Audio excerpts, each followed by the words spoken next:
Hay una casa en Bentonville, Arkansas. No la encontrarás en las guías turísticas de las grandes mansiones americanas. No aparece en las listas de propiedades históricas que alguna vez albergaron a los hombres más ricos del mundo. Y sin embargo, esta casa modesta, casi anónima entre los robles centenarios del condado de Benton, representa uno de los mayores enigmas de la riqueza americana del siglo XX. Si quieres descubrir secretos oscuros detrás de fortunas legendarias, suscríbete ahora. Este misterio te dejará sin aliento. ¿Por qué esta casa perteneció al hombre que en el momento de su muerte controlaba una fortuna estimada en más de 20.000 millones de dólares? El hombre cuyo apellido todavía adorna más de 11.000 tiendas en todo el planeta. El hombre que revolucionó la forma en que el mundo consume, compra y vive. Samuel Moore Walton, el fundador de Walmart. Si caminas hoy por la tranquila calle donde se alza esta residencia, esperarías encontrar columnas de mármol importado de Carrara. Esperarías ver fuentes esculpidas por artesanos europeos, jardines diseñados por los mejores paisajistas del continente, quizás un helipuerto discreto entre los árboles. Esperarías, en definitiva, el tipo de opulencia obscena que normalmente acompaña a fortunas de esta magnitud.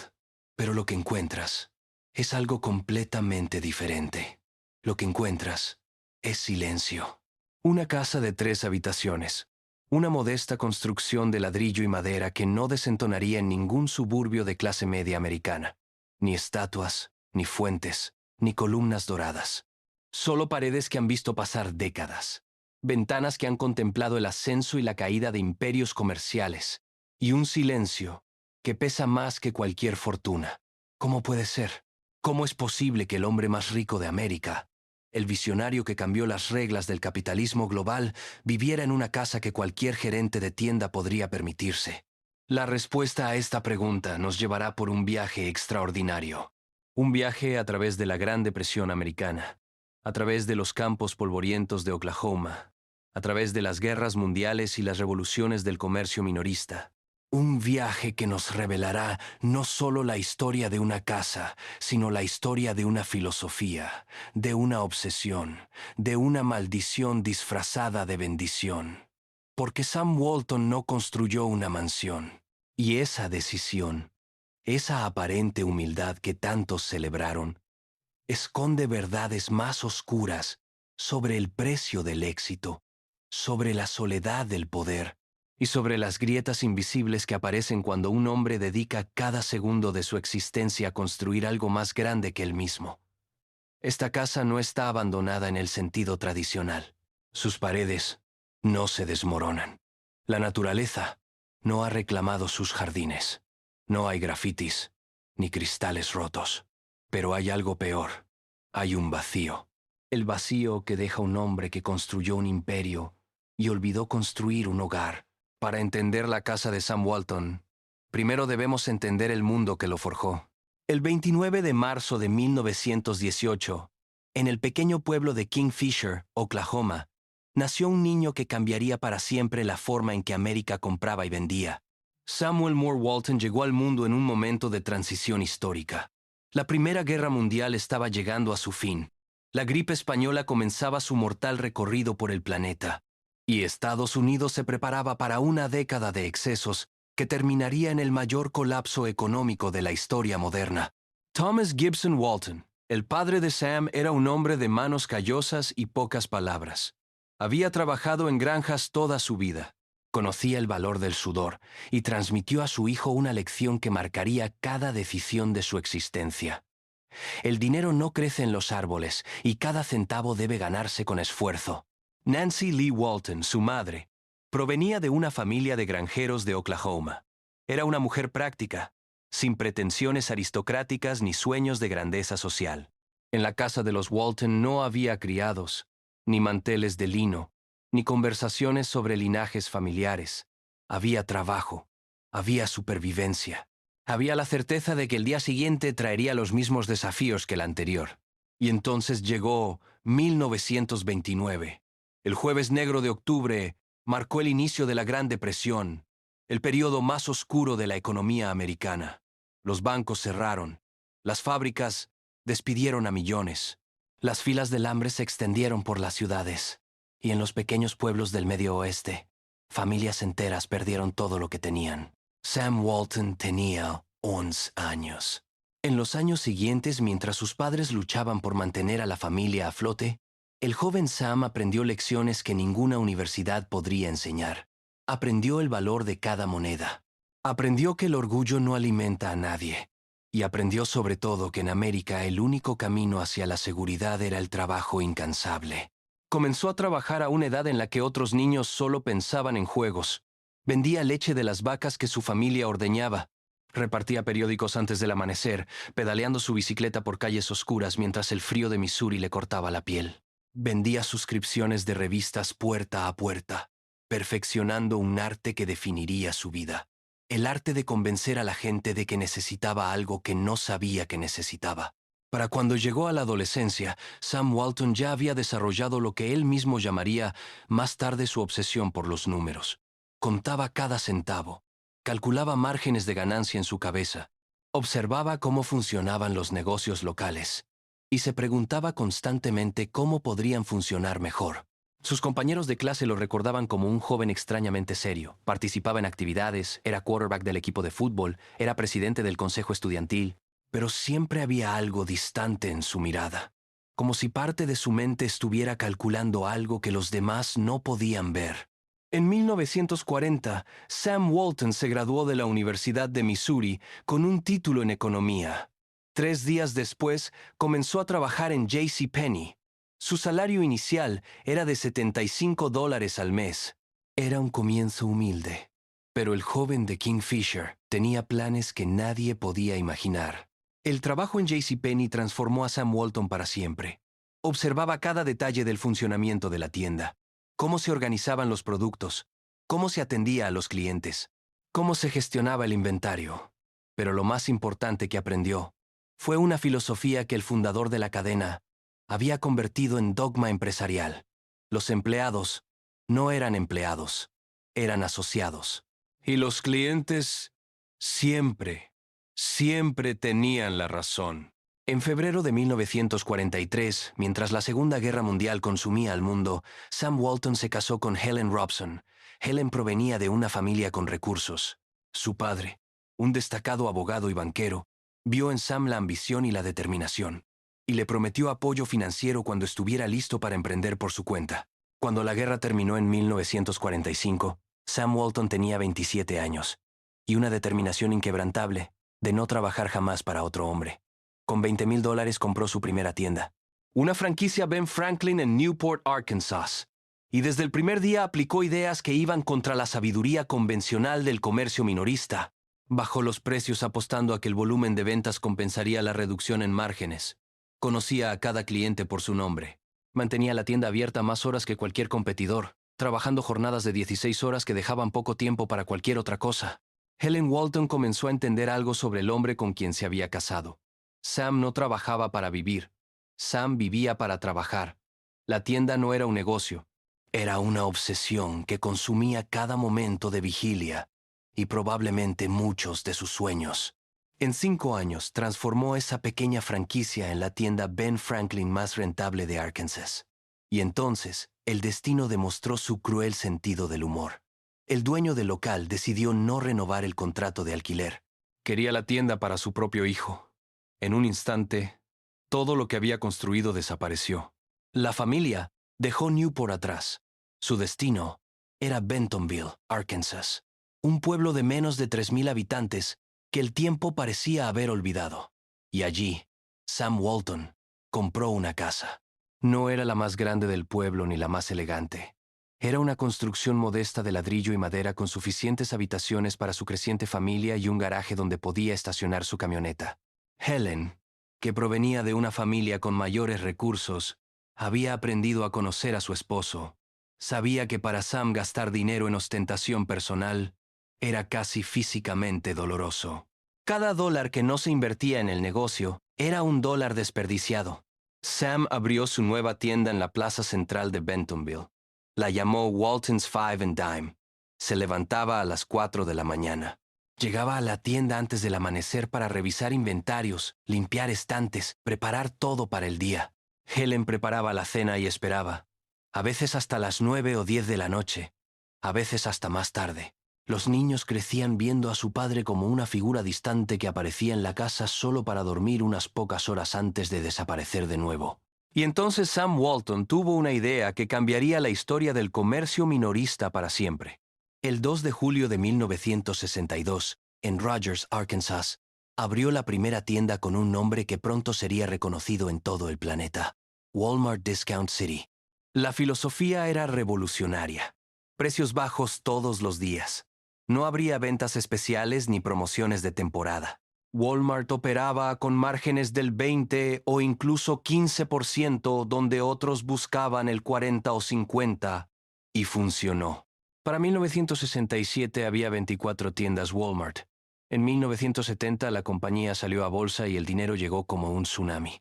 Nuevas tiendas abrían a un ritmo de más de 100 por año. Y a medida que la fortuna crecía, 10 millones, 100 millones, 1,000 millones de dólares, la casa de Bentonville permanecía igual. Sam Walton seguía viviendo en la misma casa modesta que había comprado en 1950. Seguía conduciendo la misma camioneta Ford Pickup, un modelo de 1979 que los ejecutivos miraban con asombro y vergüenza cuando visitaban las oficinas centrales. Los inversionistas de Wall Street, acostumbrados a los excesos de otros multimillonarios, no podían entender lo que veían cuando llegaban a Bentonville. ¿Dónde estaba la mansión? ¿Dónde estaban los yates? ¿Dónde estaban los aviones privados decorados con maderas exóticas y cuero italiano? Sam Walton no tenía nada de eso. O más bien, se negaba a tenerlo. Los que lo conocían bien describían su actitud hacia el dinero como algo cercano a una patología. No era que no pudiera gastar, era que físicamente no podía soportar la idea de gastar en algo que considerara innecesario. Cuando sus ejecutivos le sugerían mudarse a una casa más acorde con su estatus, Sam respondía con una pregunta: ¿para qué necesito una casa más grande? Esta funciona perfectamente bien. Cuando le sugerían comprar un avión privado nuevo para reemplazar el destartalado modelo que utilizaba para visitar tiendas, Sam respondía: el avión vuela. ¿Por qué gastaría dinero en uno nuevo? Cuando le sugerían al menos comprar ropa nueva, sus trajes estaban raídos y pasados de moda, Sam respondía: los clientes no compran en Walmart por cómo visto yo. Había algo admirable en esta frugalidad. Los medios de comunicación lo celebraban como el billonario humilde, el hombre que demostraba que se podía ser inmensamente rico sin perder la conexión con la gente común. Las revistas escribían artículos alabando su sencillez. Los programas de televisión lo entrevistaban como ejemplo de valores tradicionales americanos. El hombre que tenía miles de millones pero vivía como un ciudadano promedio. Pero había también algo perturbador, algo que pocos se atrevían a mencionar en público. ¿Era realmente humildad o era algo más oscuro? ¿Era virtud o era incapacidad? Los psicólogos que estudiarían su caso años después notarían patrones inquietantes: la incapacidad de disfrutar de los frutos del trabajo propio, la obsesión con el control y la acumulación, la dificultad para delegar, para confiar, para permitir que otros tomaran decisiones, la compulsión de trabajar que impedía cualquier otro aspecto de la vida. Sam Walton no vivía modestamente porque despreciara la riqueza. No era un asceta que había renunciado a los placeres materiales por convicción filosófica. Vivía modestamente porque era incapaz de dejar de trabajar el tiempo suficiente para disfrutar de cualquier cosa. La casa de Bentonville no era un símbolo de humildad, era una prisión autoimpuesta. Helen Walton cargó con el peso de esta obsesión durante más de 50 años. Los que la conocieron la describían como una mujer de extraordinaria paciencia, de una fortaleza silenciosa que sostenía a toda la familia. Pero también había en ella una tristeza que se manifestaba en pequeños gestos que solo los más cercanos podían notar. La forma en que miraba por la ventana cuando su esposo llamaba para decir que llegaría tarde otra vez. La manera en que suspiraba cuando las vacaciones familiares, cuidadosamente planeadas durante meses, eran interrumpidas por llamadas urgentes del negocio. La sonrisa que no llegaba completamente a sus ojos cuando celebraban aniversarios en los que Sam parecía estar físicamente presente pero mentalmente ausente, calculando márgenes y estrategias de expansión. Helen había crecido en un hogar próspero. Conocía las comodidades que el dinero podía comprar. Había visto cómo otras familias de su círculo social disfrutaban de viajes, de casas espaciosas, de tiempo libre.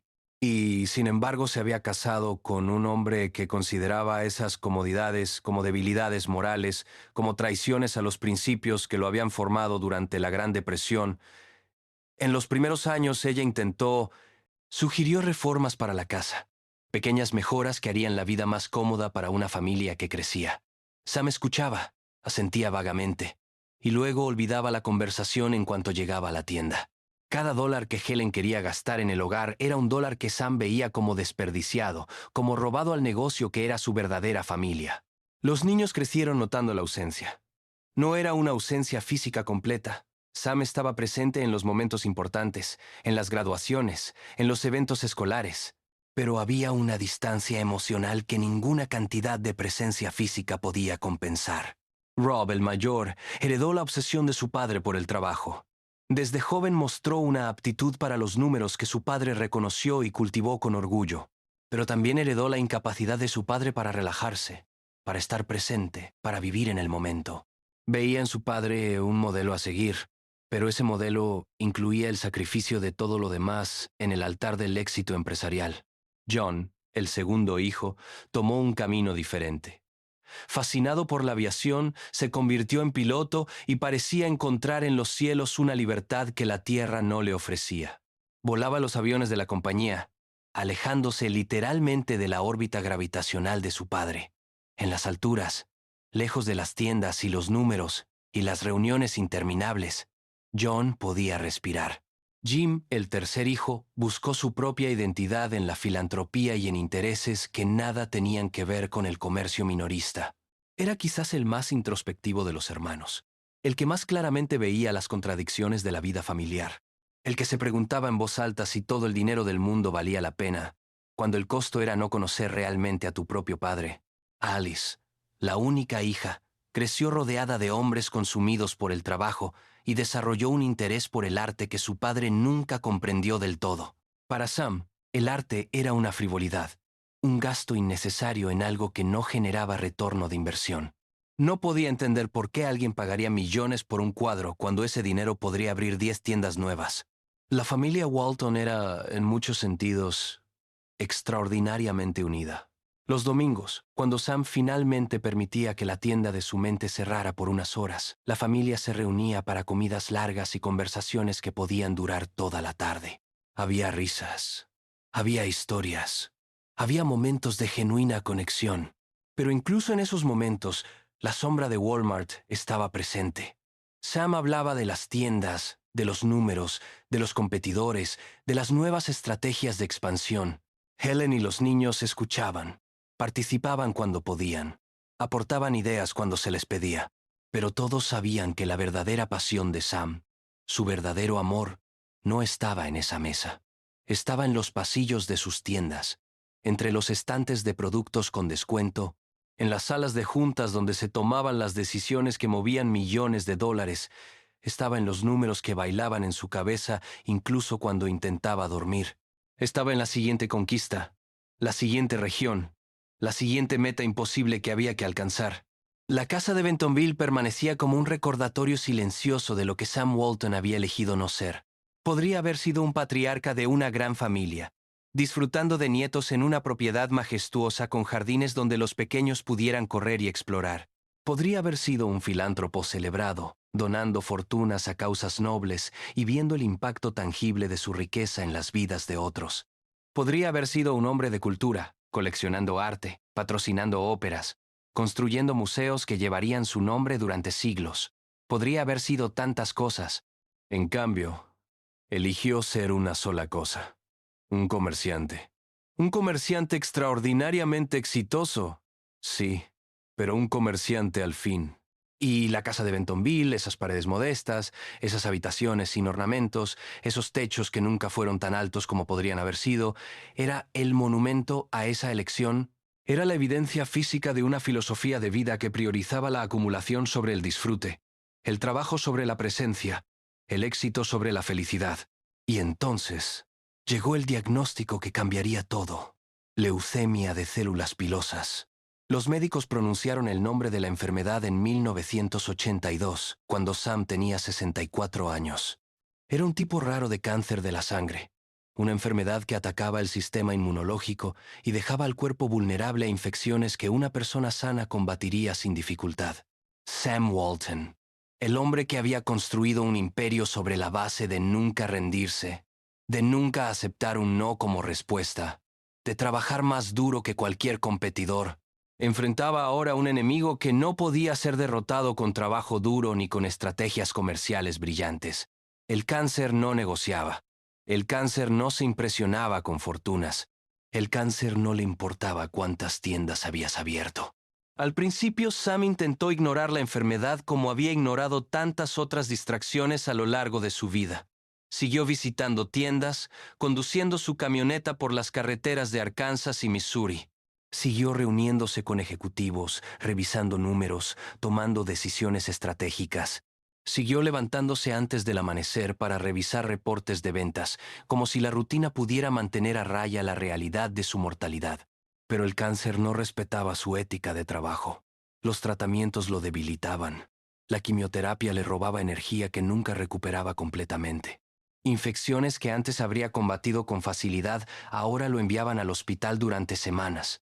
Su cuerpo, que siempre había obedecido su voluntad inquebrantable, comenzaba a rebelarse. Helen Walton, que había pasado décadas de su matrimonio esperando a que su esposo llegara a casa, esperando a que prestara atención, esperando a que estuviera realmente presente, ahora pasaba sus días junto a una cama de hospital. Los roles se habían invertido de la manera más cruel. Ahora Sam no tenía más remedio que estar quieto, que estar presente, que dejar de trabajar. Y en esos momentos de debilidad forzada, en esas largas horas de hospital donde no había tiendas que visitar ni números que revisar, algo comenzó a cambiar en Sam Walton. Por primera vez en décadas, tenía tiempo. Tiempo para pensar en algo que no fueran las tiendas. Tiempo para reflexionar sobre las elecciones que había hecho. Tiempo para preguntarse si había valido la pena. Las conversaciones con Helen se volvieron más largas, más profundas. No hablaban de Walmart. No hablaban de estrategias de expansión ni de márgenes de ganancia. Hablaban de vida. Hablaban de sus padres, de su infancia en Oklahoma, de los años de la depresión que lo habían marcado tan profundamente. Hablaban de momentos pequeños que Sam había perdido. El primer día de escuela de Alice que se perdió por una reunión en otra ciudad. El recital de piano de Jim que terminó antes de que Sam pudiera llegar. Las vacaciones familiares que fueron canceladas o acortadas porque surgió una crisis en alguna tienda. Los cumpleaños celebrados con Sam, presente en cuerpo pero ausente en espíritu. Por primera vez, Sam Walton habló de sus miedos. Admitió que los tenía. Habló de sus arrepentimientos, palabras que nunca habían formado parte de su vocabulario. ¿Había trabajado demasiado? ¿Había perdido demasiados momentos con sus hijos? ¿Había construido un imperio a costa de construir un hogar? Las respuestas a estas preguntas nunca llegarían claramente. Sam Walton era demasiado orgulloso, o quizás demasiado ciego, para ver con total claridad las consecuencias de sus elecciones. Pero había destellos, momentos de lucidez dolorosa donde parecía entender lo que había sacrificado. En 1992, poco antes de su muerte, Sam Walton recibió la Medalla Presidencial de la Libertad de manos del presidente George H. W. Bush. Era el honor civil más alto que Estados Unidos podía otorgar a un ciudadano. Era el reconocimiento de una vida dedicada a transformar el comercio americano, de una visión que había cambiado la forma en que millones de personas compraban y vendían. En su discurso de aceptación, débil pero determinado a estar de pie, Sam habló de su esposa, habló de sus hijos, habló de su familia. Habló con una emoción que sorprendió a los presentes de las cosas que realmente importaban en la vida. No mencionó los miles de millones de dólares. No mencionó las miles de tiendas. No mencionó su posición como el hombre más rico de América. Eran las palabras de un hombre que finalmente había aprendido algo que el dinero no podía enseñar. Pero las palabras llegaban demasiado tarde. El tiempo para actuar sobre esas revelaciones ya había pasado. Los momentos perdidos no podían recuperarse. Las décadas de ausencia no podían borrarse con un discurso, por sincero que fuera. Sam Walton murió el 5 de abril de 1992 en Little Rock, Arkansas. Tenía 74 años. El hombre que había comenzado con una pequeña tienda en Newport, con $20,000 prestados y un sueño imposible. El hombre que había transformado una franquicia de 5 y 10 centavos en el imperio minorista más grande del mundo. El hombre que había sido declarado el más rico de América, con una fortuna que superaba los $20,000,000,000, murió en una cama de hospital rodeado de su familia. No murió solo, eso debe decirse. A diferencia de tantos otros magnates que terminan sus días aislados en mansiones vacías, rodeados solo de empleados pagados y abogados que esperan el testamento, Sam Walton murió con Helen a su lado, con sus hijos presentes, con nietos que apenas lo conocían pero que estaban allí. Pero las décadas de soledad emocional, la soledad del trabajo obsesivo, la soledad de la ambición desmedida que no deja espacio para nada más, habían dejado su marca. Había una distancia que el momento de la muerte no podía cerrar completamente, conexiones que nunca se habían formado del todo, conversaciones que nunca habían ocurrido, momentos que nunca fueron compartidos. Sus hijos heredaron una fortuna incalculable, millones de acciones de Walmart que los convertían instantáneamente en algunos de los individuos más ricos del planeta. Pero también heredaron un legado complicado, lleno de contradicciones y preguntas sin respuesta. Rob asumió roles de liderazgo en Walmart, continuando el trabajo de su padre con la misma intensidad obsesiva que lo había caracterizado. Era como si llevara el manto no solo del negocio, sino también de la filosofía de vida de su padre. El trabajo sobre todo, el éxito sobre todo, la tienda antes que la familia. John siguió volando, buscando en los cielos la libertad que la tierra no ofrecía. Piloteaba aviones cada vez más sofisticados, alejándose literal y metafóricamente de las tiendas que habían definido su infancia. En el aire podía escapar, aunque fuera temporalmente, del peso del apellido Walton. Jim se dedicó a la filantropía, intentando quizás reparar algunos de los daños que la máquina Walmart había causado en comunidades pequeñas a lo largo de América. Donaba millones a causas ambientales, a programas educativos, a proyectos que su padre nunca habría considerado eficientes en términos de retorno de inversión. Alice fundó el Crystal Bridges Museum of American Art en Bentonville, convirtiendo el pequeño pueblo de Arkansas en un destino cultural improbable. Gastó cientos de millones en adquirir obras maestras del arte americano. Construyó un museo espectacular diseñado por un arquitecto de renombre mundial.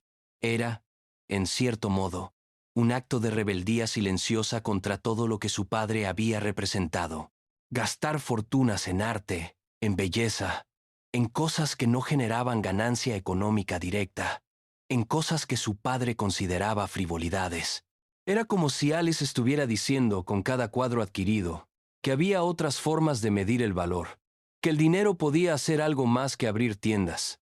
Helen Walton sobrevivió a su esposo por 15 años.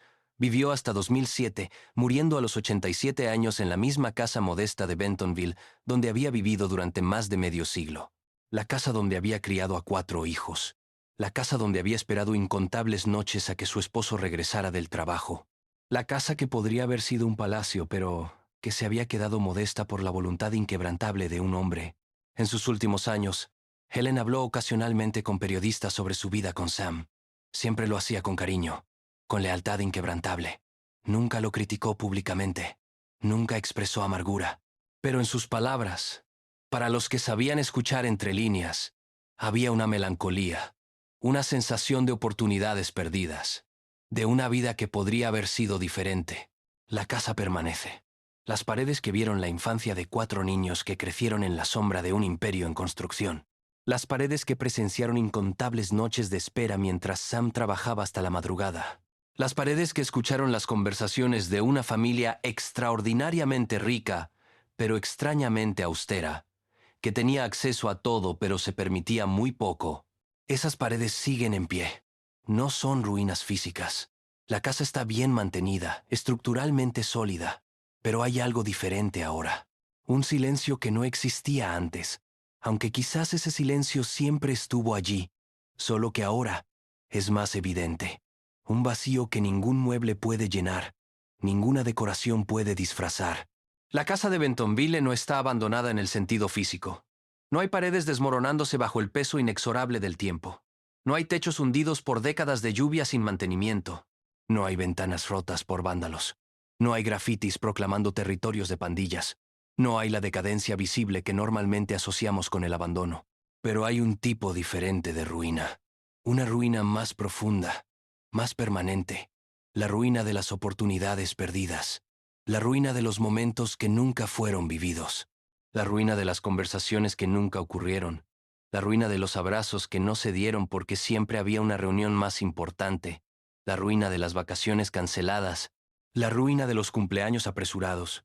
La ruina de una vida dedicada tan completamente, tan absolutamente al trabajo, que olvidó dedicarse a vivir. Ese silencio es el verdadero legado de Sam Walton. No los miles de millones de dólares que se cuentan en estados financieros y valuaciones bursátiles. No las miles de tiendas que llevan su nombre en todos los continentes. No los millones de empleos creados ni los trillones de dólares en productos vendidos. No las revoluciones en logística y distribución que transformaron el comercio global. El silencio. El silencio de las cenas que no compartió porque llegaba demasiado tarde y la familia ya había comido. El silencio de las noches que Helen pasó sola, escuchando el reloj marcar las horas mientras esperaba escuchar el motor de la camioneta en el garaje. El silencio de los niños que crecieron viendo a su padre como una figura distante, casi mítica, que aparecía brevemente en casa antes de desaparecer de nuevo en su mundo de tiendas y números. El silencio de las palabras de amor que no se dijeron porque siempre había algo más urgente que discutir. El silencio de los juegos que no se jugaron. El silencio de las historias que no se contaron antes de dormir. El silencio de la presencia que nunca fue completa, incluso cuando el cuerpo estaba físicamente presente. Ese silencio llena la casa de Bentonville más completamente que cualquier mueble. Ese silencio es más pesado que cualquier fortuna. Ese silencio es el verdadero costo del éxito, cuando el éxito se convierte en lo único que importa. Es admirable trabajar hasta los últimos días de tu vida, cuando el cáncer consume tu cuerpo célula por célula. Es admirable mantener la misma intensidad obsesiva incluso cuando los médicos te suplican que descanses, que te des una oportunidad de sanar. Es admirable priorizar los reportes de ventas sobre los momentos con tu familia cuando el tiempo se está acabando. ¿O es trágico? ¿Es trágico no poder detenerte incluso cuando tu cuerpo te está rogando que lo hagas? ¿Es trágico haber construido el imperio minorista más grande del mundo, pero nunca haber aprendido a simplemente estar con las personas que amas? Es trágico haber ganado miles de millones, pero haber perdido miles de momentos que ninguna cantidad de dinero puede recuperar. Quizás Sam Walton fue una víctima de su propia ambición, una víctima de los traumas de la Gran Depresión que lo marcaron tan profundamente que nunca pudo dejar de temer la pobreza, incluso cuando era el hombre más rico de América. Una víctima de una ética de trabajo tan extrema que se convirtió en una patología, en una adicción tan poderosa como cualquier droga. Quizás fue un hombre que ganó el mundo entero, tal como dice el antiguo proverbio, pero perdió su propia alma en el proceso. O quizás no su alma, pero sí algo igualmente importante. Perdió su capacidad de estar presente, perdió su capacidad de disfrutar, perdió años que podrían haberse llenado con risas y amor, y momentos que habrían sido más valiosos que cualquier tienda. Hoy, más de 3 décadas después de su muerte, la fortuna de la familia Walton supera los $200.000 millones. Según algunos cálculos, es la familia más rica del planeta. Los hijos y nietos de Sam Walton controlan una porción significativa de las acciones de Walmart, la compañía más grande del mundo por ingresos. Emplean a más de 2 millones de personas.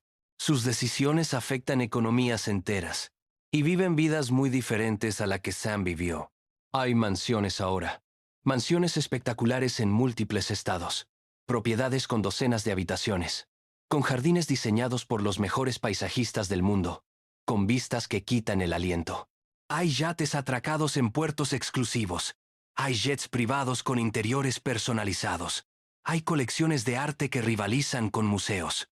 Hay todas las manifestaciones de riqueza extrema que Sam Walton se negó a permitirse. El legado de frugalidad obsesiva que Sam tanto valoraba, que defendió hasta su último aliento, no sobrevivió a la segunda generación. Sus hijos y nietos decidieron, consciente o inconscientemente, que podían disfrutar de la fortuna que él había acumulado, que podían gastar en cosas hermosas, en experiencias, en comodidades, que podían vivir como multimillonarios en lugar de como gerentes de clase media, ¿Es eso una traición a los valores de Sam Walton? ¿Es una falta de respeto a su memoria? ¿O es quizás una corrección necesaria, un reconocimiento de que la forma de vivir de Sam no era sostenible ni deseable? ¿Es quizás la siguiente generación diciendo, con sus acciones y no con sus palabras, que su padre y abuelo estaba equivocado? ¿Que el dinero puede y debe usarse para crear belleza, comodidad, experiencias, memoria? Las paredes de esa casa modesta no pueden responder esas preguntas. Solo pueden observar, como han observado durante más de 7 décadas, el paso del tiempo y el cambio inevitable de las generaciones. Solo pueden guardar los secretos de las vidas vívidas dentro de ellas. Solo pueden mantenerse en pie como testimonio silencioso de elecciones hechas y caminos no tomados.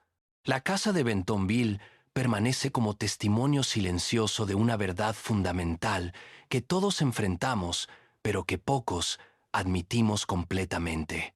El dinero puede construir imperios que duran siglos, puede crear empresas que emplean millones, puede transformar industrias enteras y cambiar la forma en que la humanidad vive. Pero el dinero no puede construir un hogar. Solo el amor puede construir un hogar. Solo la presencia puede construir un hogar. Solo el tiempo compartido, los momentos vividos juntos, las conversaciones profundas, las risas espontáneas, los silencios cómodos pueden construir un hogar. Y eso es algo que Sam Walton, con todos sus miles de millones de dólares, con todo su genio empresarial, con toda su determinación inquebrantable, nunca llegó a comprender completamente hasta que fue demasiado tarde. Si esta historia te hizo reflexionar sobre lo que realmente significa el éxito, sobre el verdadero costo de la ambición desmedida, sobre la diferencia entre construir un imperio y construir un hogar, dale like y suscríbete. Porque hay más secretos olvidados detrás de las fortunas más grandes del mundo. Hay más casas con historias que contar. Hay más vidas extraordinarias que esconden verdades incómodas. Y en cada una de ellas, hay lecciones que todos necesitamos aprender antes de que sea demasiado tarde para nosotros también.